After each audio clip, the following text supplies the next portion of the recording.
Hi, it's Lynn Shuck with Healing in Balance, and we're going to look at figure 4 stretch, which is really good for some outer hip and thigh stretches. It also can be helpful if you have sciatica. It's going to get into the glutes, but it also is loading your hip joint and your knee joint in some ways you might not always, or at least a variation of that. We're going to start with, I would say, the least complex version and work towards more complicated versions. So figure 4, when you're standing up, I would cross a leg over and it looks like a 4. I think that was backwards to you, but that's okay. You know what I mean. If I wanted to do that sitting down, I could sit forward on my chair and let my legs extend long in front of me.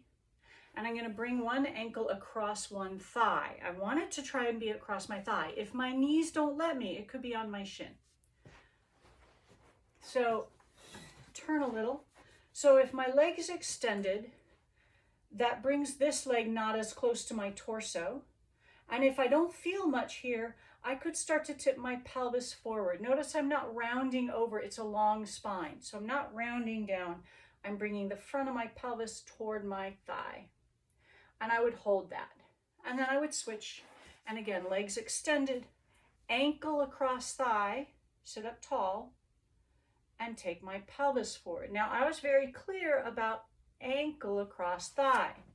If you do this work and your foot is on here, it's not going to get to the same place. In fact, it'll stretch more your inner thigh and hit your hip differently. If that's where your issue is, great. But what we're working on is the outer hip and thigh. So you'll see I actually almost have my shin on my thigh. My ankle is just past it. So it's very narrow. When I go forward, I really feel it back here. Not that intense for me, but I don't have a lot of movement in that direction. If I take those legs, right, from this distance, and you can see the leg comes closer to me, I bend my leg and put my foot flat on the ground, I still want to have ankle going past my leg. I don't want my foot on my leg. I want to get pretty much my shin on there. And again, it brings my knee in close toward the midline instead of way out here. Just sitting up, I can already feel that more intensely without even tipping forward. But again, I could tip my pelvis forward toward my thigh and hold there and just breathe. I don't want to go to where it's the most intense stretch, but where there's a little. Again, I don't have a lot of movement. This is it for me. You might be working back here. That's why I'm showing all the variations. And you would do both sides. If you have sciatica in one side, or it's more tense on one side than the other, maybe you spend more time on that side. Maybe you do 3 rounds where you do, say it's your left side, you do left, right, left. But again, you sit up tall first and then you tip your torso forward.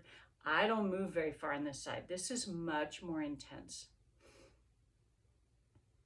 So those are ways to do that in a chair, which could be helpful, especially if you're stuck at a desk a lot. You could just set up like this and go forward, or set up like this and go forward. If I wanted to take this more to cross-legged forward stretch, a seated cross-legged pose forward stretch, and I get rid of my chair, most of us, now you might not sit totally flat on the floor, you might sit up on a blanket or something, that's absolutely fine. But most of us cross at the ankles and the knees are pretty wide. We want to replicate what we did on the chair, so we're going to cross at the shins.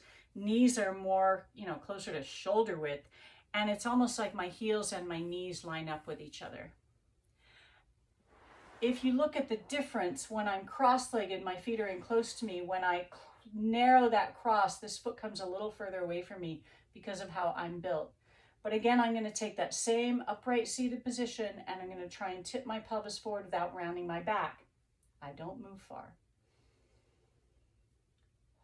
You can use your hands for support behind you, in front of you. If you bend all the way over your legs, great, good for you.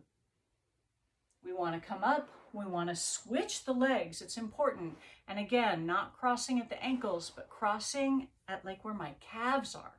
So very narrow at the knees, not out here. Sitting up tall, tipping forward, ooh. And we do each side because it loads these hips and outer thighs much differently, whether the leg is in closer to you or further away from you. So this is the third variation now. We're gonna do a fourth, only I'm gonna imply what you could do because I can't physically do it. My hips have never moved in this direction. If I took my foot and stacked my ankle past my knee, do you see this? Yeah, this means I shouldn't be doing this. I can't even sit up straight. My legs are so far away from each other. But if you could, if this knee was close to your foot, for a lot of people it is, you could sit here and tip forward. And then again, you would switch sides. And I think this side is a little better for me. See, the knee's a little lower, but even still, just trying to get my spine long is really intense. So I'm not gonna work there. I'm gonna work cross-legged. But you could stack those legs. Again, you don't wanna stack the side of your foot. You wanna bring it all the way across, ankle or even past the ankle on your thigh. If it looks like this, don't bother with it. Work here. But if it looks like one stacked on top of the other, and that's a great place for you, work there. You want to work where the work is best for you. Doesn't matter how complicated looking it is. If having your leg extended while you're sitting in a chair and you cross at your shin is intense, that's where your work is. And trust me, when you are experiencing pretty extreme sciatica, you probably aren't going to go to the most complicated version of a figure 4 stretch. All right, that's it. Go.